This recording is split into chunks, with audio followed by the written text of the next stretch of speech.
Israel Iran ಯುದ್ಧದ side effect gas ಸಿಗದೆ auto ಚಾಲಕರು ಕಂಗಾಲಾಗಿ ಹೋಗಿದ್ದಾರೆ. ಬೆಂಗಳೂರಿನ ಹಲವು ಏರಿಯಾಗಳಲ್ಲಿ ಪರದಾಟ ಮುಂದುವರೆದಿದೆ. ಬಂಕ್ಗಳ ಮುಂದೆ ಈಗಾಗಲೇ ಸಾಲು ಗಟ್ಟಿ ನಿಂತಿವೆ ಆಟೋಗಳು. ದಿನಗಟ್ಟಲೆ ಕ್ಯೂ ನಿಂತರೂ ಕೂಡ ಸಿಗ್ತಾ ಇಲ್ಲ LPG. ಪ್ರತಿನಿತ್ಯ ಇದೇ ಆಗಿದೆ ಈಗ ಆಟೋ ಚಾಲಕರಿಗೆ. ಕಾರಣ ಒಂದ್ ಕಡೆ ಗ್ಯಾಸ್ ಸಿಗ್ತಾ ಇಲ್ಲ, ಮತ್ತೊಂದು ಕಡೆ ದರ ಏರಿಕೆ ಆಗ್ತಾ ಇದೆ, ಮತ್ತೊಂದು ಕಡೆ ಒಂದು ವೇಳೆ ಗ್ಯಾಸ್ ಸಿಕ್ಕುತ್ತೆ ಅಂತ ಹೇಳಿ ವೇಟ್ ಮಾಡಿದ್ರು ಕೂಡ 300 ರೂಪಾಯಿ 400 ರೂಪಾಯಿಗೆ ಗ್ಯಾಸ್ ಅನ್ನ ಹಾಕಿಸ್ಕೊಂಡು ಹೋಗಬೇಕು, ಲಿಮಿಟ್ ಮಾಡಿದ್ದಾರೆ. ಇಂತಹ ಸಂದರ್ಭದಲ್ಲಿ ನಮ್ಮ ಜೀವನ ನಡೆಯೋದು ಹೇಗೆ ಅನ್ನುವಂತಹ ಅಳಲನ್ನ ತೋಡ್ಕೊಳ್ತಾ ಇದ್ದಾರೆ. ಈಗಾಗಲೇ ಕೆಲವು ಆಟೋ ಚಾಲಕರು ಆಕ್ರೋಶವನ್ನು ಹೊರ ಹಾಕ್ತಿದ್ದಾರೆ, ಅಸಮಾಧಾನವನ್ನು ಹೊರ ಹಾಕ್ತಾ ಇದ್ದಾರೆ. ಒಂದೊಂದು ಬಂಕ್ಗಳಲ್ಲಿ ಒಂದೊಂದು ರೀತಿಯ ದರ ಇದೆ ಅಂತ ಹೇಳ್ತಾರೆ. ಬಂಕ್ ಮಾಲೀಕರ ಹತ್ರ ಕೇಳಿದ್ರೆ ಹೇಳ್ತಾರೆ, ನಮಗೆ ಸರಬರಾಜೇ ಬರ್ತಾ ಇಲ್ಲ, ನಾವು ಯಾವ ರೀತಿಯಾಗಿ ಎಷ್ಟೋ ಕಷ್ಟಪಟ್ಟು ನಮಗೆ ಬಂಕ್ಗಳನ್ನ ನಾವು ತುಂಬಿಸ್ಕೊಳ್ತಾ ಇದ್ದೀವಿ. ಇಂಥ ಸಂದರ್ಭದಲ್ಲಿ ಸಪ್ಲೈಯೇ ಇಲ್ಲ ಇದ್ದಾದ್ಮೇಲೆ ನಾವು ಕಷ್ಟಪಟ್ಟು ಹೆಚ್ಚಿನ ದುಡ್ಡು ಕೊಟ್ಟು ನಾವು ಪರ್ಚೇಸ್ ಮಾಡ್ತಾ ಇದ್ದೀವಿ, ನಮ್ಮ ಪರಿಸ್ಥಿತಿ ಏನು ಅಂತ ಹೇಳಿ ಬಂಕ್ ಮಾಲೀಕರೇ ಹೇಳ್ತಾ ಇದ್ದಾರೆ. ಇನ್ನೊಂದು ಕಡೆ ಆಟೋ ಚಾಲಕರು ಕೂಡ ದರ ಏರಿಕೆ ಬಗ್ಗೆ ಆಕ್ರೋಶವನ್ನ ವ್ಯಕ್ತಪಡಿಸುತ್ತಿದ್ದಾರೆ. ರಾಜ್ಯದಲ್ಲಿ ಆಟೋ ಗ್ಯಾಸ್ ಕೊರತೆಯ ವಿಚಾರಕ್ಕೆ ಸಂಬಂಧಪಟ್ಟ ಹಾಗೆ ಆಹಾರ ಸಚಿವ KH ಮುನಿಯಪ್ಪ ಪ್ರತಿಕ್ರಿಯೆಯನ್ನ ಕೊಟ್ಟಿದ್ದಾರೆ. ಈಗ ಕಳೆದ ಹಲವು ದಿನಗಳಿಂದಲೂ ಕೂಡ ಈ ವಿಚಾರಕ್ಕೆ ಸಂಬಂಧಪಟ್ಟ ಹಾಗೆ ಆಕ್ರೋಶ ಹೊರ ಹೋಗ್ತಾ ಇದೆ. ಸಾಕಷ್ಟು ರೀತಿಯಾಗಿ ಆಟೋ ಚಾಲಕರು ತಮ್ಮ ಅಸಮಾಧಾನವನ್ನು ಹೊರ ಹಾಕ್ತಾ ಇದ್ದಾರೆ. ಸರ್ಕಾರ ಏನ್ ಮಾಡ್ತಾ ಇದೆ, ಸರ್ಕಾರ ಕ್ರಮ ಕೈಗೊಳ್ತಾ ಇಲ್ಲ, ಸರ್ಕಾರ ಆಲ್ರೆಡಿ ಗ್ಯಾಸ್ ಇದೆ ಅಂತ ಹೇಳ್ತಾ ಇದೆ, ಇಂತಹ ಹೇಳಿಕೆಗಳನ್ನು ಕೊಡ್ತಾ ಇದೆ ಅನ್ನುವಂತಹ ಆಕ್ರೋಶವನ್ನ ಏನು ಹೊರ ಹಾಕ್ತಾ ಇದ್ರು. ಇದಕ್ಕೆ ಇದೀಗ ಆಹಾರ ಸಚಿವರಾಗಿರುವ KH ಮುನಿಯಪ್ಪ ಪ್ರತಿಕ್ರಿಯೆ ಕೊಟ್ಟಿದ್ದಾರೆ. ದಿನಕ್ಕೆ 3000 ಸಿಲಿಂಡರ್ ಕೊಡ್ತಾ ಇದ್ದೇವೆ. ಈ ಹಿಂದೆ ಆಟೋದವರು ಖಾಸಗಿಯವರ ಬಳಿ ತೆಗೆದುಕೊಳ್ತಾ ಇದ್ರು, ಈಗ ರೇಟ್ ಹೆಚ್ಚಾಗಿದೆ ಅಂತ ಇಲ್ಲಿಗೆ ಬಂದಿದ್ದಾರೆ. ಸರ್ಕಾರಿ ಕಂಪನಿಗಳಲ್ಲಿ ಯಾವುದೇ ತೊಂದರೆ ಆಗಿಲ್ಲ. ಹೆಚ್ಚು ಹಣವನ್ನೇನಾದ್ರೂ ಮುಂದಿನ ದಿನಗಳಲ್ಲಿ ತೆಗೆದುಕೊಂಡ್ರೆ, ಈಗ ತೆಗೆದುಕೊಳ್ತಾ ಇದ್ರೆ ನಾವು ಕ್ರಮ ಕೈಗೊಳ್ತೇವೆ, ಇರೋದ್ರಲ್ಲಿ ಮಿತವಾಗಿ ಬಳಕೆ ಮಾಡಿಕೊಳ್ಬೇಕು ಅಂತ ಹೇಳಿ ದೇವನಹಳ್ಳಿಯಲ್ಲಿ ಸಚಿವ KH ಮುನಿಯಪ್ಪ ಹೇಳಿಕೆಯನ್ನ ಕೊಟ್ಟಿದ್ದಾರೆ. ನೋಡಪ್ಪ, ಯುದ್ಧ ನಡೀತಾನೆ ಇದೆ, ಯುದ್ಧ ನಿಂತಿಲ್ಲ, ಆದರೂ ಕೂಡ ಸ್ವಲ್ಪ ಮಟ್ಟಿಗೆ ನಡೀತಾ ಇದೆ. ನಾನು ಈ ಎಲೆಕ್ಷನ್ ನಡೀತಾ ಇರೋದ್ರಿಂದ ಅವ್ರನ್ನ ಕರೆಸಿ ಮೀಟಿಂಗ್ ಮಾಡೋಕ್ಕಾಗಲಿಲ್ಲ. ನಾನು ನಾಳೆ 5ನೇ ತಾರೀಕು ಸಾಧ್ಯವಾದರೆ ಕರೆಸಿ ಮಾತಾಡಿ ಸ್ಟೇಜ್ ಏನು ಅಂತ. ಬಟ್ ನಿಮಗೆ 25 ಜನಕ್ಕೆ ಟೌನಲ್ಲಿ ಕೊಡ್ತಾರೆ, 45 ಜನಕ್ಕೆ ಹಳ್ಳಿಗಳಲ್ಲಿ ಕೊಡ್ತಾರೆ. ಅದ್ರದ್ದೇನು ತೊಂದರೆ ಇಲ್ಲ. ಅಲ್ಲಿ ಗೊಂದಲ ವಿನಾಕಾರಣವಾಗಿ ಸೃಷ್ಟಿಯಾಗಿದೆ. ಆಮೇಲೆ ಆಟೋ ಗ್ಯಾಸ್ಗೆ 3000 ಸಿಲಿಂಡರ್ ಪ್ರತಿ ದಿನ ಖರ್ಚಾಗ್ತದೆ, ಅದು ಕೊಡ್ತಾ ಇದ್ದೀವಿ. ಆಟೋ ಅವ್ರದ್ದು ಎಲ್ಲಿ ಪ್ರಾಬ್ಲಮ್ ಆಗಿದೆ ಅಂತ ನೀವು ಅರ್ಥ ಮಾಡ್ಕೊಳ್ಳಿ. ಮೀಡಿಯಾ ಹೇಳಕ್ ಬಂದು ಅವರು ಪ್ರೈವೇಟ್ ಅವ್ರ ಹತ್ರ ತಗೊಳ್ತಾ ಇದ್ದಾರೆ. ಅವ್ರ ರೇಟ್ ಜಾಸ್ತಿ ಬಂದಿದ್ದಕ್ಕೆ ಇಲ್ಲಿ ಬಂದಿದೆ, ಕ್ಯೂ ಆಗಿದೆ, ಬಿಟ್ಟರೆ ಇನ್ನೇನಿಲ್ಲ. ಇಲ್ಲಿ ಯಾವತ್ತು ರೆಗ್ಯುಲರು ಸರ್ಕಾರ ಕಂಪನಿಗಳಲ್ಲಿ ತಗೊಂಡವ್ರಿಗೆ ಏನು ಗೊಂದಲ ಆಗಿಲ್ಲ. ಅವ್ರಿಗೂ ಹೇಳಿದ್ದೀವಿ, ಯಾರಿಗೆ ಪ್ರೈವೇಟ್ ಕಂಪನಿಗಳು ಕೂಡ ಸರ್ಕಾರದ ರೇಟ್ ಕೊಡಬೇಕು, ಜನಕ್ಕೆ ತೊಂದರೆ ಕೊಡಬಾರ್ದು, ಅಲ್ಲದೆ ಆಕ್ಷನ್ ತಗೊಂತೀವಿ ಅಂತ ಹೇಳಿದ್ದೀವಿ. ಮತ್ತು ಕೇಂದ್ರ ಸರ್ಕಾರಕ್ಕೆ ಮನವಿ ಮಾಡಿದ್ದೀವಿ, ಪ್ರೈವೇಟ್ ಕಂಪ್ನಿಗಳನ್ನು ಕೂಡ ಕಂಟ್ರೋಲ್ ಮಾಡಬೇಕು. ಅದರಿಂದ ಇರೋದ್ರಲ್ಲಿ ಮಿತಿವೆ ಮಾಡ್ಕೊಬೇಕು. ಯುದ್ಧ ನಡೀತಾ ಇದೆ, ಇಡೀ ದೇಶ ಅಲ್ಲ ಇಡೀ ಜಗತ್ತೇ ಇವತ್ತು ತತ್ತರಿಸುವಂಥ ಕೆಲಸ ಆಗಿದೆ. ಇಂಥ ಸಂದರ್ಭದಲ್ಲಿ ಜನ ಕೂಡ ಕೋಆಪರೇಟ್ ಮಾಡಬೇಕು. ಇವೆಲ್ಲದರ ಬಗ್ಗೆ ಇನ್ನಷ್ಟು ಡೀಟೇಲ್ಸ್ ಅನ್ನ ಕೊಡೋದಕ್ಕೆ ನಮ್ಮ ರಿಪೋರ್ಟರ್ ಕಾರ್ತಿಕ್ ಈಗ ನೇರ ಸಂಪರ್ಕದಲ್ಲಿ ಜಾಯ್ನ್ ಆಗಿದ್ದಾರೆ. ಕಾರ್ತಿಕ್, ಎಲ್ಲಿ ನೋಡಿದ್ರು ಕೂಡ ಬಂಕ್ಗಳ ಮುಂದೆ ಆಟೋಗಳ ಸರಣಿ ಸಾಲೆ ಕಾಣಿಸ್ತಾ ಇದೆ. ಮತ್ತೊಂದು ಕಡೆ ಬಂಕ್ಗಳಲ್ಲಿ ಗ್ಯಾಸ್ ಸಿಗ್ತಾ ಇಲ್ಲ ಅನ್ನೋದು ಕೂಡ ಈಗಾಗಲೇ ಆಕ್ರೋಶಕ್ಕೆ ಕಾರಣ ಆಗ್ತಾ ಇರುವಂತದ್ದು. ದರ ಏರಿಕೆಯ ವಿಚಾರವನ್ನ ಕೂಡ ಆಟೋ ಚಾಲಕರು ಮಾತಾಡ್ತಾರೆ. ಆದ್ರೆ ಸಚಿವರು ಹೇಳ್ತಾ ಇದ್ದಾರೆ, ಸಿಲಿಂಡರ್ನ ವ್ಯವಸ್ಥೆಯಲ್ಲಿ ನಾವು ಸಿಲಿಂಡರ್ ವ್ಯವಸ್ಥೆ ಮಾಡಿದೀವಿ, ಗ್ಯಾಸ್ಗಳನ್ನ ನೋಡಿದ್ರೆ ಅದು ಪ್ರೈವೇಟ್ ಆಗಿ ತಗೊಳ್ತಾ ಇದ್ದವರು ಈಗ ಇದಕ್ಕೆ ಬರ್ತಾ ಇದ್ದಾರೆ, ಅದಕ್ಕೆ ಹಾಗಾಗಿದೆ ಅಂತ ಹೇಳಿ. ಸೊ ಯಾವ ರೀತಿಯಾಗಿ ಮ್ಯಾನೇಜ್ ಮಾಡುವಂತಹ ಪ್ರಯತ್ನಗಳನ್ನ ಈಗ ಸರ್ಕಾರ ಇಲ್ಲಿ ಮಾಡಬೇಕಾಗಿದೆ?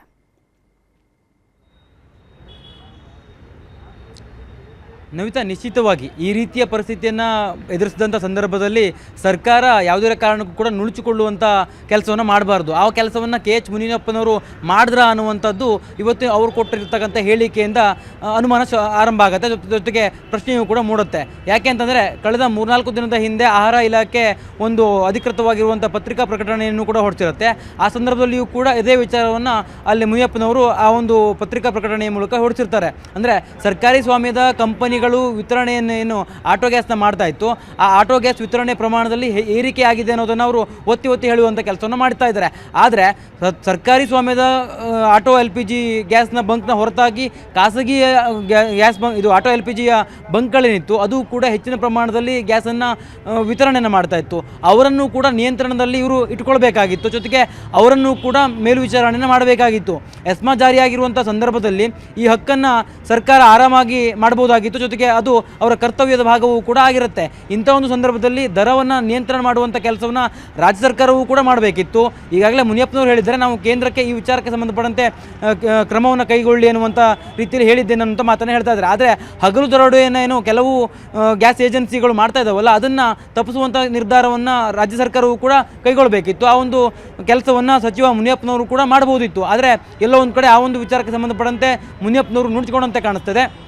ಜೊತೆಗೆ ಪದೇ ಪದೇ ಅವರು ಹೇಳ್ತಾ ಇರ್ತಕ್ಕಂಥದ್ದು ಏನು ಅಂದರೆ ಖಾಸಗಿಯ ಒಂದು ಗ್ಯಾಸ್ ಏಜೆನ್ಸಿಗಳು ಸರಬರಾಜಲ್ಲಿ ವ್ಯತ್ಯಾಸ ಆಗಿದೆ. ಜೊತೆಗೆ ಅವರು ಹಣವನ್ನು ಕೂಡ ಹೆಚ್ಚಿನ ಪ್ರಮಾಣದಲ್ಲಿ ದರ ನಿಗದಿ ಮಾಡಿದ್ದಾರೆ. ಆ ಒಂದು ಕಾರಣಕ್ಕಾಗಿ ಅವರೆಲ್ಲರೂ ಕೂಡ ಸರ್ಕಾರಿ ಸ್ವಾಮ್ಯದ ಬಂಕ್ಗಳಿಗೆ ಬರ್ತಾ ಇದ್ದಾರೆ ಅನ್ನುವಂಥದ್ದನ್ನು. ಆದರೆ ಸರ್ಕಾರಿ ಸ್ವಾಮ್ಯದ ಬಂಕ್ನಲ್ಲಿಯೂ ಕೂಡ ಪರಿಸ್ಥಿತಿ ತೀರಾ ಕೆಟ್ಟದಾಗಿದೆ. ಜೊತೆಗೆ ಹಲವು ಸರ್ಕಾರಿ ಸ್ವಾಮ್ಯದ ಬಂಕ್ಗಳಲ್ಲೂ ಕೂಡ ಈಗಾಗಲೇ ನೋ ಸ್ಟಾಕ್ ಬೋರ್ಡನ್ನು ಕೂಡ ಹಾಕಲಾಗಿದೆ. ಇದನ್ನು ಯಾವ ರೀತಿಯಾಗಿ ಸಚಿವರು ನೋಡ್ತಾರೆ ಅನ್ನೋಂಥದ್ದನ್ನು ಕೂಡ ಕಾದು ನೋಡಬೇಕು. ಜೊತೆಗೆ ಅದಕ್ಕೆ ಸಂಬಂಧಪಟ್ಟಂತೆ ಸಚಿವರ ಬಳಿ ಯಾವ ಉತ್ತರ ಇದೆ ಅನ್ನೋದನ್ನು ಕೂಡ ನಾವು ನೋಡಬೇಕಾಗತ್ತೆ. ಈಗಾಗಲೇ ಈ ಒಂದು ಗ್ಯಾಸ್ಗೆ ಸಂಬಂಧಪಟ್ಟಂತೆ LPG ಗ್ಯಾಸ್ ಸಿಗದೇ ಇರುವಂಥ ಕಾರಣಕ್ಕಾಗಿ ಆಟೋ ಚಾಲಕರು ಸಹ ಹೈರಾಣಾಗ್ತಾ ಇದ್ದಾರೆ.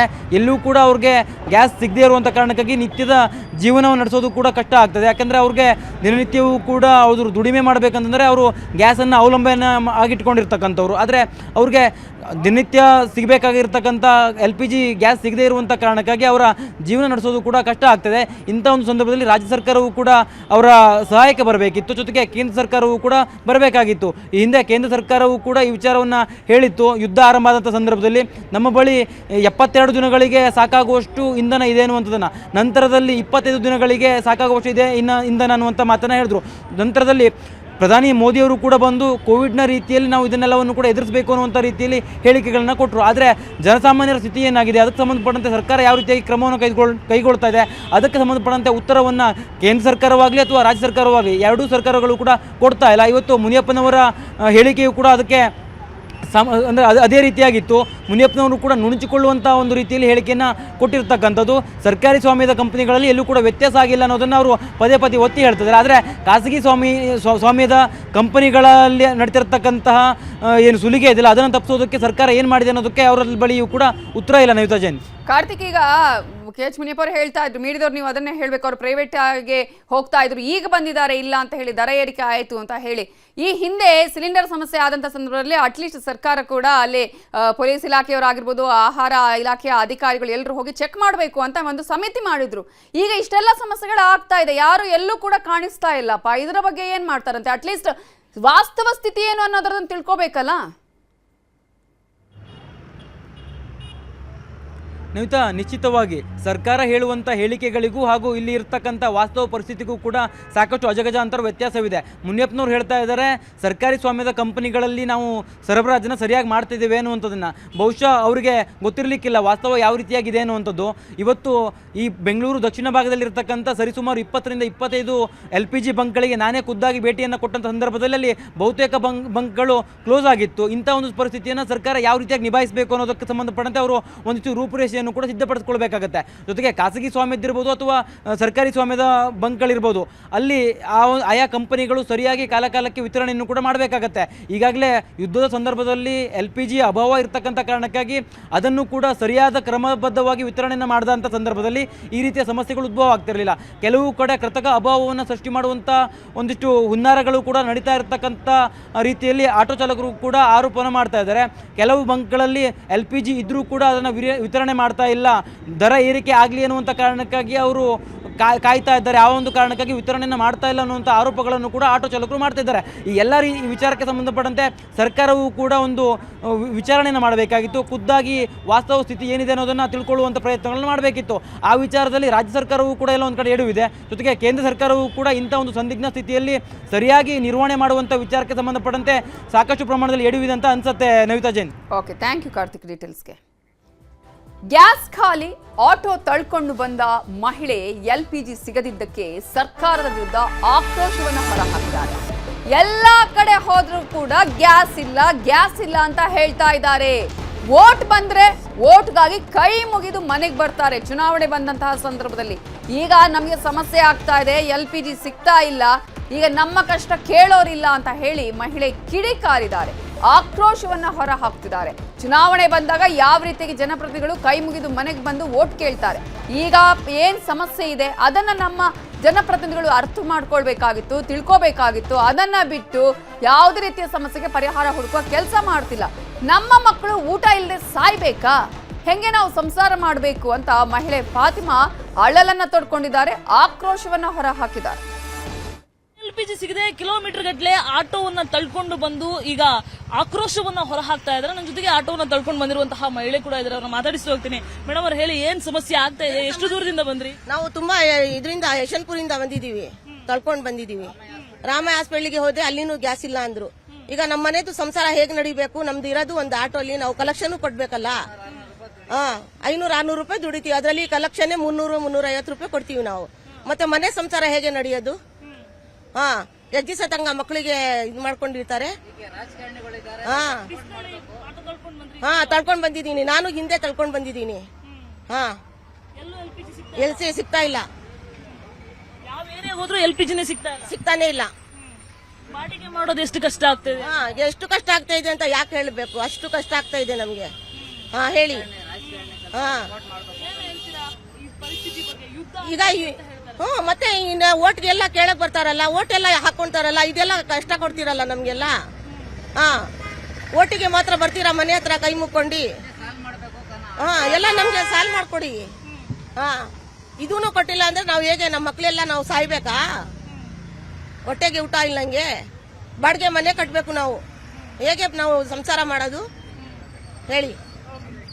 ಇದು ಆಟೋ ಅಲ್ಲಿ ಚಾಲಕರ ವೈಫ್ ಹೇಳ್ತಾ ಇರುವಂತಹ ಮಾತು. ಅಂದ್ರೆ ಅವರು ಕೂಡ ಓನರೇ, ಆಟೋವನ್ನ ತಳ್ಕೊಂಡು ಬಂದ ಕಾರಣ ಅವ್ರ ಆಕ್ರೋಶವನ್ನ ಹೊರ ಹಾಕ್ತಾ ಇದ್ದಾರೆ. ಒಂದ್ ಕಡೆ ಬಿಸಿಲು, ಈ ಬಿಸಿಲಿನ ಮಧ್ಯೆ LPG ಇಲ್ಲ, ಆಟೋವನ್ನ ತಳ್ಕೊಂಡು ಬಂಕ್ ಹತ್ರ ಬಂದ್ರೆ ಬಂಕ್ ಕ್ಲೋಸ್ ಆಗಿರುವಂತಹ ಚಿತ್ರಣ. ಸೊ ಸಹಜವಾಗಿ ಆಕ್ರೋಶವನ್ನ ಹೊರ ಹಾಕ್ತಾ ಇರುವಂತದ್ದು. ವಿಡಿಯೋ ಜರ್ನಲಿಸ್ಟ್ ಶಿವಪ್ಪ ಜೊತೆ ಪ್ರಗತಿ ಶೆಟ್ಟಿ, ನ್ಯೂಸ್ 18 ಬೆಂಗಳೂರು. ಇನ್ನು ಬಳ್ಳಾರಿ ಜಿಲ್ಲೆಯಲ್ಲಿ ಆಟೋ ಗ್ಯಾಸ್ ಸಿಗದೆ ಪರದಾಟವನ್ನ ಮಾಡಿದ್ದಾರೆ. ಆಟೋ ಗ್ಯಾಸ್ ಸಿಗದೆ ಪರದಾಟ ಮಾತ್ರ ಅಲ್ಲ, ಬಾಣಂತಿ ಮತ್ತು ನವಜಾತ ಶಿಶುವನ್ನ ಕರೆತಂದಿದ್ರು ಆಟೋ ಚಾಲಕ. ಆದರೆ ಅರ್ಧದಲ್ಲೇ ಗ್ಯಾಸ್ ಖಾಲಿ ಆಗತ್ತೆ. ಮಾರ್ಗ ಮಧ್ಯದಲ್ಲೇ ಗ್ಯಾಸ್ ಖಾಲಿ ಆದ ಸಂದರ್ಭದಲ್ಲಿ ಆಟೋವನ್ನ ತಳ್ಕೊಂಡು ಬಂದಿದ್ದಾರೆ ಚಾಲಕ. ಬಂಕ್ಗೆ ಬರ್ತಾರೆ, ಗ್ಯಾಸ್ ತುಂಬಿಸ್ಕೊಂಡು ಹೋಗೋಣ, ಅಟ್ಲೀಸ್ಟ್ ಬಾಣಂತಿ ಇದ್ದಾರೆ, ಪುಟ್ಟ ಮಗು ಇದೆ ಅಂತ ಹೇಳಿ ಬಂಕ್ಗೆ ಬಂದರೂ ಗ್ಯಾಸ್ ಸಿಗದೆ ಬಾಣಂತಿಯಲ್ಲಿ ಒದ್ದಾಟ ಮಾಡಬೇಕಾಯ್ತು. ಆಸ್ಪತ್ರೆಗೆ ಬೇಗ ಹೋಗ್ಬೇಕು ಅಂತ ಕುಟುಂಬಸ್ಥರು ಅಳಲನ್ನ ತೋಡ್ಕೊಂಡಿದ್ದಾರೆ. ಆಟೋದಲ್ಲೇ ಸಿಕ್ಕಾಕೊಂಡಿದ್ದಾರೆ ಬಾಣಂತಿ ಮತ್ತು ಪುಟ್ಟ ಮಗು. ಚಿಕ್ಕ ಮಗು ಬೇರೆ, ಹಾಸ್ಪಿಟಲ್ಗೆ ಹೋಗಬೇಕಾಗಿತ್ತು. ಈ ಹಿನ್ನೆಲೆಯಲ್ಲಿ ಆಟೋದಲ್ಲಿ ಹೋಗೋಣ ಅಂತ ಹೇಳಿ ಬಂದರೆ ಆಟೋದಲ್ಲಿ ಮಾರ್ಗ ಮಧ್ಯದಲ್ಲಿ ಗ್ಯಾಸ್ ಖಾಲಿ ಆಗಿದೆ. ಆದರೂ ಹೋಗ್ಲಿ ಅಂತ ಹೇಳಿ ಆಟೋ ಚಾಲಕ ಅದನ್ನು ತಳ್ಕೊಂಡು ಬಂದು ಬಂಕ್ ಮುಂದೆ ನೆಲೆಸಿದ್ರೆ ಗ್ಯಾಸೇ ಸಿಗ್ತಾ ಇಲ್ಲ. ಇದಕ್ಕೆ ನಮಗೆ ಹೋಗೋದಕ್ಕೆ ಆಗ್ತಾ ಇಲ್ಲ ಆಸ್ಪತ್ರೆಗೆ ಅಂತ ಹೇಳಿ ಬಾಣಂತಿ ಹಾಗೆಯೇ ಅವರ ಕುಟುಂಬಸ್ಥರು ಅಲ್ಲಿ ಅಳಲನ್ನ ತೋಡ್ಕೊಂಡಿದ್ದಾರೆ. ಈಗ ಯುದ್ಧದ ಎಫೆಕ್ಟ್ ಹೇಗೆಲ್ಲ ಜನಸಾಮಾನ್ಯರ ಮೇಲೆ ಬರೆ ಎಳಿತಾ ಇದೆ, ಪ್ರಾಬ್ಲಮ್ ಆಗ್ತಾ ಇದೆ ಅನ್ನೋದನ್ನ ತೋರಿಸ್ತಾ ಇದ್ದೀವಿ. ಇದೇ ವಿಚಾರಕ್ಕೆ ಸಂಬಂಧಪಟ್ಟ ಹಾಗೆ ಇನ್ನಷ್ಟು ಡೀಟೇಲ್ಸ್ ಅನ್ನ ಕೊಡೋದಕ್ಕೆ ನಮ್ಮ ರಿಪೋರ್ಟರ್ ಬಸವರಾಜ್ ಈಗ ಫೋನ್ ಸಂಪರ್ಕದಲ್ಲಿ ಜಾಯ್ನ್ ಆಗಿದ್ದಾರೆ. ಬಸವರಾಜ್, ಯುದ್ಧದ ಎಫೆಕ್ಟ್, ಅದರಿಂದಾಗಿ ಈಗ ಇಲ್ಲಿ ಆಗ್ತಾ ಇರುವಂತಹ ಎಫೆಕ್ಟ್ಗಳನ್ನ ಕೂಡ ನಾವಿಲ್ಲಿ ಗಮನಿಸ್ತಾ ಇದ್ದೀವಿ. ಇಂತಹ ಸಂದರ್ಭದಲ್ಲಿ ಅಲ್ಲಿ ಏನೆಲ್ಲ ಸಮಸ್ಯೆಗಳಾಗಿದೆ, ಜನಸಾಮಾನ್ಯರಿಗೆ ಯಾವ ರೀತಿಯಾಗಿ ತೊಂದರೆ ಆಗ್ತಾ ಇದೆ? ನವಿತಾ ಜೈನ್ ಕಳೆದ 4-5 ದಿನದಿಂದ ಕೂಡ ನಿರಂತರವಾಗಿ LPG ಗ್ಯಾಸ್ ಆಟೋಕ್ಕೆ ಬಳಕೆ ಮಾಡತಕ್ಕಂಥ LPG ಗ್ಯಾಸ್ನ ಸಾಕಷ್ಟು ಕೊರತೆ ಕೂಡ ಕಾಣ್ತಾ ಇರ್ತಕ್ಕಂಥದ್ದು. ಅದ್ರ ಜೊತೆಗೆ ಸಾಕಷ್ಟು ದುಪ್ಪಟ್ಟು ದರಕ್ಕೆ ಕೂಡ LPG ಗ್ಯಾಸ್ ಮಾರಾಟ ಆಗುತ್ತೆ ಅನ್ನೋ ಆರೋಪಗಳು ಕೂಡ ಕೇಳಿ ಬರ್ತಾ ಇದೆ. ಜೊತೆಯಲ್ಲಿ ಕೂಡ ಆಟೋ ಚಾಲಕರು ಕೂಡ ಕಳೆದ 2-3 ದಿನಗಳಿಂದ ಕೂಡ ನಿರಂತರ ಪ್ರತಿಭಟನೆ ಕೂಡ ನಡೆಸಿರ್ತಕ್ಕಂಥದ್ದು. ಇದರ ಎಫೆಕ್ಟ್ ಆಟೋದಲ್ಲಿ ಸಂಚಾರ ಮಾಡ್ತಕ್ಕಂಥ ಪ್ರಯಾಣಿಕರಿಗೆ ಕೂಡ ತಟ್ಟಿದೆ ಅಂತ ಹೇಳ್ಬೋದು. ಯಾಕಂದ್ರೆ ಇವತ್ತು LPG ಒಂದು ಗ್ಯಾಸ್ ತುಂಬಿಸ್ಕೊಳ್ಳಿಕ್ಕೆ ಒಂದು ಬಾಣಂತಿ ಹೆರಿಗೆ ಆದಂತ ಮಹಿಳೆ ಆಸ್ಪತ್ರೆಗೆ ಹೋಗಬೇಕಾದಂತ ಸಂದರ್ಭದಲ್ಲಿ ಅದೇ ಒಂದು ಆಟೋದಲ್ಲಿ ಕೂಡ ಹೊಂದಿರ್ತಕ್ಕಂಥದ್ದು. ರಸ್ತೆಯಲ್ಲಿ ಆ ಆಟೋದ ಗ್ಯಾಸ್ ಕೂಡ ಖಾಲಿ ಆಗುತ್ತೆ. ಆ ಸಂದರ್ಭದಲ್ಲಿ ಒಂದು ಸಿಲಿಂಡರ್ ಒಂದು ಬಂಕಿಗೆ ಬರಬೇಕಾದಂತ ಸಂದರ್ಭದಲ್ಲಿ ಕೂಡ ಆಟೋವನ್ನ ತಳ್ಳಿಕೊಂಡು ಬಂದು ಒಂದು ಗ್ಯಾಸ್ ಅನ್ನ ಒಂದು ರೀಫಿಲ್ ಮಾಡಿರ್ತಕ್ಕಂಥ ಘಟನೆ ಕೂಡ ಆಗಿರ್ತಕ್ಕಂಥದ್ದು. ಅದು ಕೂಡ ಸಾಕಷ್ಟು ಸಂಖ್ಯೆಯಲ್ಲಿ ಕೂಡ ಆಟೋಗಳು ಕೂಡ ಕ್ಯೂ ಕೂಡ ಒಂದು ಆಗ್ತಿರ್ತಕ್ಕಂಥದ್ದು. ಆ ನಿಟ್ಟಿನಲ್ಲಿ ಕೂಡ ಸಾಕಷ್ಟು ತೊಂದರೆಯನ್ನ ಅನುಭವಿಸ್ತಕ್ಕಂಥ ಪರಿಸ್ಥಿತಿ ಕೂಡ ನಿರ್ಮಾಣ ಆಗಿರ್ತಕ್ಕಂಥದ್ದು. ಮತ್ತೊಂದು ಕಡೆ ಬಳ್ಳಾರಿಯಲ್ಲಿ LPG ಬಂಕ್ಗಳು 2-3 ಇದ್ರೂ ಕೂಡ ಈಗಾಗಲೇ 2-3 ಬಂಕ್ಗಳಲ್ಲಿ ಕೂಡ ಈಗಾಗಲೇ LPG ಗ್ಯಾಸ್ ಕೂಡ ಕೊರತೆ ಆಗಿರ್ತಕ್ಕಂಥದ್ದು. ಇರ್ತಕ್ಕಂಥ ಒಂದೇ LPG ಬಂಕ್ ಅಲ್ಲಿ ಮಾತ್ರ ಗ್ಯಾಸ್ ಕೂಡ ಸಿಗ್ತಕ್ಕಂಥದ್ದು. ಕೂಡ ಸಾಕಷ್ಟು ತೊಂದರೆ ಕೂಡ ಅನುಭವಿಸ್ತಿರ್ತಕ್ಕಂಥದ್ದು. ಅದರಲ್ಲಿ ಕೂಡ ಒಂದು ಕಡೆ ಆಟೋ ಚಾಲಕರಿಗೆ ಸಂಕಷ್ಟ ಆದ್ರೆ, ಮತ್ತೊಂದು ಕಡೆ ಆಟೋದಲ್ಲಿ ಪ್ರಯಾಣ ಮಾಡಿರ್ತಕ್ಕಂಥ ಪ್ರಯಾಣಿಕರಿಗೆ ಕೂಡ ಇದೇ ರೀತಿಯ ದೊಡ್ಡ ಸಮಸ್ಯೆ ಎದುರ್ಬೇಕಾದಂತಹ ಪರಿಸ್ಥಿತಿ ಕೂಡ ನಿರ್ಮಾಣ ಆಗಿರ್ತಕ್ಕಂಥದ್ದು. ಥ್ಯಾಂಕ್ ಯು ಬಸವರಾಜ್ ಡೀಟೇಲ್ಸ್ಗೆ. ಕಾರವಾರದ LPG ಬಂಕ್ಗಳಲ್ಲಿ ಗ್ಯಾಸ್ ಖಾಲಿಯಾಗಿದೆ. ಕಳೆದ 7 ದಿನಗಳಿಂದ ನೋ ಸ್ಟಾಕ್ ಬೋರ್ಡ್ ಪರ್ಮನೆಂಟ್ ಆಗಿ ಕಾಣಿಸ್ತಾ ಇದೆ. ಈಗ ಕಳೆದ 7 ದಿನಗಳಿಂದ ಯಾವುದೇ ರೀತಿಯಾಗಿ ಅಲ್ಲಿ ಆಕ್ಟಿವೇಟ್ ಇಲ್ಲ, ಅಲ್ಲಿ ನೋ ಸ್ಟಾಕ್ ಬೋರ್ಡೇ ಕಾಣಿಸ್ತಾ ಇದೆ. ಗ್ಯಾಸ್ ಇದ್ದ ಬಂಕ್ಗಳಲ್ಲಿ ಬೇಕಾಬಿಟ್ಟಿ ವಸೂಲಿ ಮಾಡ್ತಿದ್ದಾರೆ. ಸಿಟ್ಟಿಗೆದ್ದ ಆಟೋ ಚಾಲಕರು ಪ್ರತಿಭಟನೆಯನ್ನು ಮಾಡಿದ್ದಾರೆ. ಹಣ ವಸೂಲಿಗೆ ಬ್ರೇಕ್ ಹಾಕಿ ಅಂತ ಒತ್ತಾಯ ಮಾಡ್ತಾ ಇದ್ದಾರೆ. ಯುದ್ಧ ಆರಂಭಕ್ಕೂ ಮುನ್ನ ಕೆಜಿಗೆ 56 ರೂಪಾಯಿ ಇತ್ತು. ಆದರೆ ಈಗ ಕಳೆದ 2 ವಾರದಲ್ಲಿ 101 ರೂಪಾಯಿಗೆ ಏರಿಕೆ ಆಗಿದೆ ಅಂತ ಹೇಳಿ ಆಟೋ ಚಾಲಕರು ಆಕ್ರೋಶವನ್ನ ವ್ಯಕ್ತಪಡಿಸ್ತಾ ಇದ್ದಾರೆ. ಆಲ್ಮೋಸ್ಟ್ 50 ರೂಪಾಯಿಯಷ್ಟು ಏರಿಕೆ ಆಗಿರೋದು ಕಳೆದ 2-3 ವಾರಗಳಲ್ಲಿ. ಇಂಥ ಸಂದರ್ಭದಲ್ಲಿ ಹೀಗಾದ್ರೆ ಹೇಗೆ ಅನ್ನುವಂತಹ ಒಂದು ಪ್ರಶ್ನೆಯನ್ನ ಕೇಳ್ತಾ ಇದ್ದಾರೆ. ಬದುಕೋದು ಹೇಗೆ ಸ್ವಾಮಿ ಅಂತ ಹೇಳಿ ಆಕ್ರೋಶವನ್ನ ಹೊರಹಾಕಿ ಪ್ರತಿಭಟನೆಯನ್ನೇ ಮಾಡಿದ್ದಾರೆ ಆಟೋ ಚಾಲಕರು.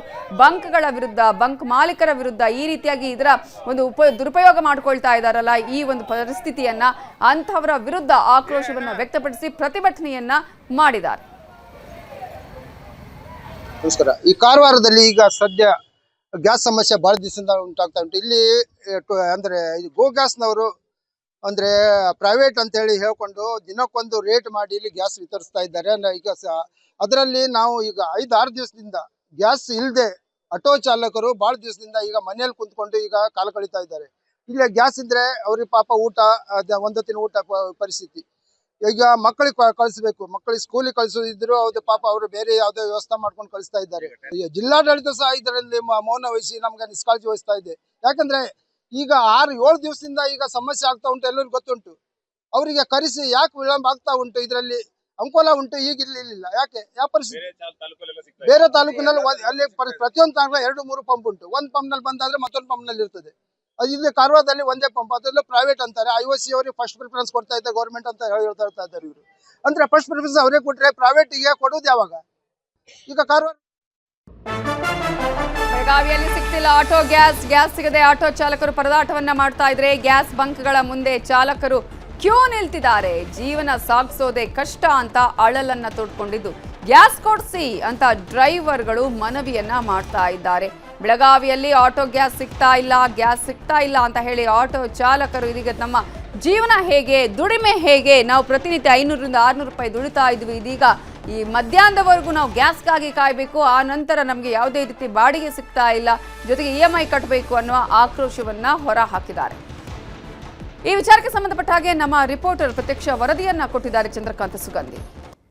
ಮಧ್ಯಪ್ರಾಚ್ಯದ ಯುದ್ಧದ ಎಫೆಕ್ಟ್ ಬೆಳಗಾವಿಯಲ್ಲಿ ಗ್ಯಾಸ್ ಸಮಸ್ಯೆ ಆಗಿರ್ತಕ್ಕಂಥದ್ದು. LPG ಗ್ಯಾಸ್ಗಾಗಿ ಈಗ ಆಟೋ ಚಾಲಕರು ಪರದಾಡುವಂತಹ ಸ್ಥಿತಿ ನಿರ್ಮಾಣವಾಗಿದೆ. ನಾನೀಗ RTO ವೃತ್ತದ ಬಳಿ ಇರತಕ್ಕಂತ ಒಂದು ಶಿಲ್ಪಾ ಗೋ ಗ್ಯಾಸ್ ಬಳಿ ಇದ್ದೇನೆ. ನೋಡಬಹುದು ಇಲ್ಲಿ ನಿನ್ನೆ ಅನೇಕ ಆಟೋ ಚಾಲಕರು ಸರದಿ ಸಾಲಿನಲ್ಲಿ ನಿಂತಿದ್ರು. ಬಳಿಕ ಏನು ಅಂತಂದ್ರೆ ಇದು ಇವತ್ತು ಬೆಳಿಗ್ಗೆ ಅಂದ್ಮೇಲೆ ನೋ ಸ್ಟಾಕ್ ಅಂತ ಹೇಳಿ ಬೋರ್ಡ್ ಅನ್ನು ಹಾಕಿ ಮುಚ್ಚಲಾಗಿರ್ತಕ್ಕಂಥದ್ದು. ಹೀಗಾಗಿ ಆಟೋ ಚಾಲಕರು ಪರದಾಡುವಂತಹ ಸ್ಥಿತಿ ನಿರ್ಮಾಣವಾಗಿದೆ. ಇತ್ತೀಚೆಗೆ ಬೆಳಗಾವಿಯಲ್ಲಿ 5-6 ಏನು ಈ ರೀತಿ LPG ಗ್ಯಾಸ್ಗಳಿರ್ತಕ್ಕಂಥದ್ದು, ಬಹುತೇಕ ಕಡೆಗಳಲ್ಲಿ ನೋ ಸ್ಟಾಕ್ ಬೋರ್ಡ್ ಇರತಕ್ಕಂಥದ್ದು. ಹೀಗಾಗಿ ಆಟೋ ಚಾಲಕರು ಪರದಾಡ್ತಾ ಇದ್ದಾರೆ. ಮತ್ತೊಂದು ಕಡೆ ಏನು ಬೆಲೆ ಏರಿಕೆಯ ಬಿಸಿಯೂ ಕೂಡ ತಟ್ಟಿರ್ತಕ್ಕಂಥದ್ದು. ಪ್ರಮುಖವಾಗಿ ಬೆಳಗಾವಿ ನಗರದಲ್ಲಿರ್ತಕ್ಕಂಥ ಏನು LPG ಬಂಕ್ಗಳಲ್ಲಿ ಈ ರೀತಿ ಆಗಿರ್ತಕ್ಕಂಥದ್ದು. ಏನು ಒಂದ್ ಕಡೆ ನೋ ಸ್ಟಾಕ್, ಮತ್ತೊಂದು ಕಡೆ ಏನು ದರ ಏರಿಕೆಯಿಂದ ಈಗ ಏನು ಆಟೋ ಚಾಲಕರು ಕಂಗಾಲಾಗಿದ್ದಾರೆ. ಈಗ ಆಟೋ ಚಾಲಕರು ಇಲ್ಲಿ ಮಾತಾಡಕ್ಕಿದ್ದಾರೆ. ಬ್ರದರ್, ಮೊದಲು ಎಷ್ಟು ರೇಟ್ ಇತ್ತು, ಇದೆಲ್ಲ ಯುದ್ಧ ಆದ್ಮೇಲೆ ಎಷ್ಟು ಜಾಸ್ತಿ ಆಗಿದೆ? ಮೊದಲ 62 ರೂಪಾಯಿ ಇದ್ರು ಸರ್.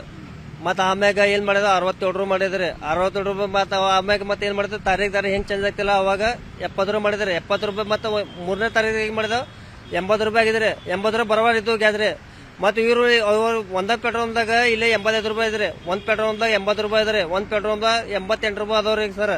ಈಗ ಆಟೋದಾರ ಹೆಂಗ್ ಮಾಡ್ಬೇಕ್ರಿ, ಹೆಂಗ್ ದುಡಿಬೇಕ್ರಿ ಹೇಳ್ರಿ ನೀವು? ಈಗ ನೀವು ರೇಟ್ ಏರಿಸಿದ್ರ ಪ್ರಯಾಣಿಕರಿಗೆ? ರೇಟ್ ಅಂದ್ರೆ ರೇಟ್ ನಮ್ಗೆ ಕಮ್ಮಿ ಬರ್ಬೇಕ್ರಿ, ಇಲ್ಲಂದ್ರೆ ಗ್ಯಾಸ್ ಪೈಲ ಹೆಂಗಿದ್ರು ಹಂಗ ಇರ್ಬೇಕ್ರಿ ನಮ್ಗೆ ರೇಟ್.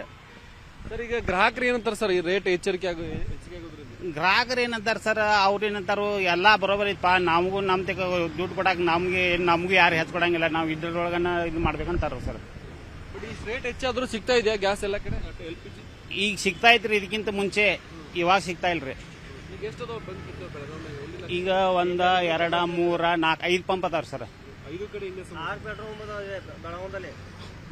ಬೆಳಗಾವದಲ್ಲಿ 6 ಪೆಟ್ರೋಲ್ ಅದ ರೀ. 6 ಪೆಟ್ರೋಲ್ ಇಲ್ಲಿ 5 ಪೆಟ್ರೋಲ್ ಇದ್ ಮಾಡಿದ್ರೆ ಬಂದ್ ಆಗಿದ್ರೆ ಸದ್ಯ. ಈಗ ಒಂದ ಪೆಟ್ರೋಲ್ ಚಲೋ ಐತ್ರಿ, 97 ರೂಪಾಯಿ ಒಂದ ವೈಭವ್ ನಗರ್. ಅವ್ರದ್ದು ಪೆಟ್ರೋಲ್ ಇವ್ರದ್ದು ಬ್ರಾಂಚ್ ಅಲ್ಲಿ ಚಲೋ ಹೋಗಿದ್ರೆ 97 ರೂಪಾಯಿ ಮಾಡಿದಾರೆ. ಮತ್ತೆ ಪೆಟ್ರೋಲ್ ರಿಕ್ಷಾ ಅವ್ರದ್ದು ಹೆಂಗ್ ನಡಿಬೇಕ್ರಿ? ಕ್ಯಾಮರಾಮನ್ ಅಶೋಕ್ ಜೊತೆ ಚಂದ್ರಕಾಂತ್ ಸುಗಂಧಿ, ನ್ಯೂಸ್ 18 ಬೆಳಗಾವಿ. ಬಳ್ಳಾರಿಯಲ್ಲಿ ಸಿಲಿಂಡರ್ಗಾಗಿ ಕಾದು ಕೂತಿದ್ದಾರೆ ಜನ. ಸಿಲಿಂಡರ್ ಲೋಡ್ಗಾಗಿ ಗ್ರಾಮಸ್ಥರು ಕಾದು ಕೂತಿದ್ದು, ಲೋಡ್ ಬರ್ತಿದ್ದಂತೆ ಮುಗಿಬಿದ್ದಿದ್ದಾರೆ ಗ್ರಾಮಸ್ಥರು. ಸಿಲಿಂಡರ್ ಪಡೆದುಕೊಳ್ಳಲು ಹರಸಾಹಸ ಪಡ್ತಿದ್ದಾರೆ. ಬಳ್ಳಾರಿಯಲ್ಲಿ ಸಿಲಿಂಡರ್ಗಾಗಿ ಜನ ಈಗ ಕಾದು ಕೂತಿದ್ದಾರೆ. ಸಿಲಿಂಡರ್ ಲೋಡ್ಗಾಗಿ ಗ್ರಾಮಸ್ಥರು ಕಾದು ಕೂತಿದ್ದು, ಲೋಡ್ ಬರ್ತಿದ್ದಂತೆನೆ ಮುಗಿಬಿದ್ದಿದ್ದಾರೆ ಗ್ರಾಮಸ್ಥರು. ಕಾಯ್ತಾ ಕೂತಿದ್ರು. ಸಿಲಿಂಡರ್ ಪಡ್ಕೊಳ್ಳೋದಕ್ಕೆ ಹರಸಾಹಸ ಪಟ್ಟಿದ್ದಾರೆ. ಸಿಲಿಂಡರ್ ಇವತ್ತು ಬರುತ್ತೆ ಅಂತ ಹೇಳಿ ಗೊತ್ತಾದ ತಕ್ಷಣನೇ, ಲೋಡ್ ಇವಾಗ ಬರುತ್ತೆ ಅಂತ ಗೊತ್ತಾದ ತಕ್ಷಣನೇ ಹೋಗಿ ಇಮ್ಮಿಡಿಯೇಟ್ ಆಗಿ ಪಡ್ಕೊಂಡ್ ಬಂದಿದ್ದಾರೆ. ಹರಸಾಹಸ ಪಟ್ಟಿದ್ದಾರೆ. ಅಲ್ಲಿ ಸಿಲಿಂಡರ್ ಅನ್ನ ಪಡ್ಕೊಳ್ಳೋದಕ್ಕೆ ಕಾದು ಕಾದು ಕಾದು ಕೂತಂತಹ ಗ್ರಾಮಸ್ಥರು ಕೊನೆಗೆ ಲೋಡ್ ಬರ್ತಾ ಇದ್ದಂತೆ ಇಮಿಡಿಯೇಟ್ ಆಗಿ ನಮ್ಗೆ ಬೇಕು ಅಂತ ಹೇಳಿ ತಗೊಂಡು ಹೋಗಿದ್ದಾರೆ.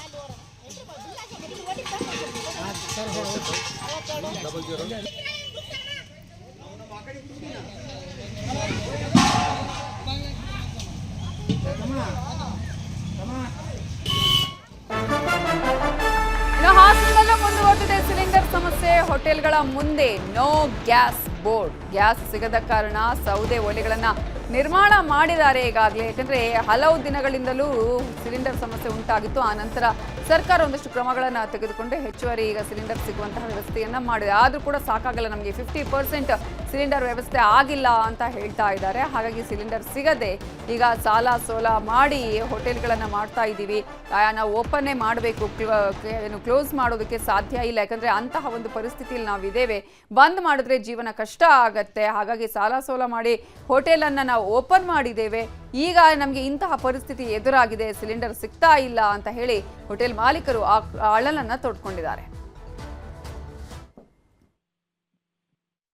ಅದು ಹೊಸದಾಗಿ ಓಪನ್ ಮಾಡಿರೋದು ಹೋಟೆಲ್. ಹಾಗಾಗಿ ಇವಾಗ ಏನ್ ಮಾಡ್ತಿದೀವಿ, ಸಿಲಿಂಡರ್ ಎಲ್ಲೂ ಸಿಗ್ತಾ ಇಲ್ಲ. ಹಾಗಂತ ಅಂದ್ಬಿಟ್ಟು ನಮ್ಮ ಕಮಿಟ್ಮೆಂಟ್ ಏನು ಹಂಗೆ ಸ್ಟಾಪ್ ಆಗಲ್ಲ.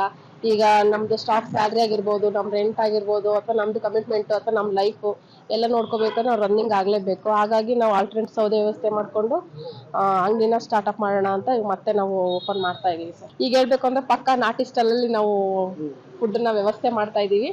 ಈಗ ದೋಸೆ ಅಂದ್ಬಿಟ್ಟು ಎಲ್ಲಾ ಫುಡ್ ಮುಂಚೆ ಹೆಂಗ್ ಕೊಡ್ತಾ ಇದ್ವಿ ಹಂಗೆ ಕೊಡ್ತಾ ಇದೀವಿ. ಇದರ ಬಗ್ಗೆ ಇನ್ನಷ್ಟು ಡೀಟೇಲ್ಸ್ ಕೊಡೋದಕ್ಕೆ ನಮ್ಮ ರಿಪೋರ್ಟರ್ ಕೃಷ್ಣಮೂರ್ತಿ ಈಗ ಫೋನ್ ಸಂಪರ್ಕದಲ್ಲಿ ಜಾಯ್ನ್ ಆಗಿದ್ದಾರೆ. ಕೃಷ್ಣಮೂರ್ತಿ, ಈಗಾಗಲೇ ಗ್ಯಾಸ್ ಸಿಲಿಂಡರ್ನ ಸಮಸ್ಯೆ ಹಲವು ದಿನಗಳಿಂದಲೂ ಕಾಡ್ತಾ ಇರುವಂತಹ ಹಿನ್ನೆಲೆಯಲ್ಲಿ ಅಟ್ಲೀಸ್ಟ್ ವೇಟ್ ಮಾಡ್ತಾ ಇದ್ರೇನೋ ಹೋಟೆಲ್ ಮಾಲೀಕರುಗಳು, ಕೆಲವರೊಬ್ಬರು ಅಟ್ಲೀಸ್ಟ್ ಸರಿಯಾಗ್ಬೋದು ಇವತ್ತಲ್ಲ ನಾಳೆ ಅಂತ. ಬಟ್ ಪರಿಸ್ಥಿತಿ ಹಿಂಗೆ ಇರೋದನ್ನ ನೋಡಿ ಈಗ ಸೌದೆ ಒಲೆಗಳ ಮೊರೆ ಹೋಗಿದಾರ. ಏನೇನ ಸಮಸ್ಯೆಗಳು ಸವಾಲುಗಳಿದೆ ಅಂತೆ?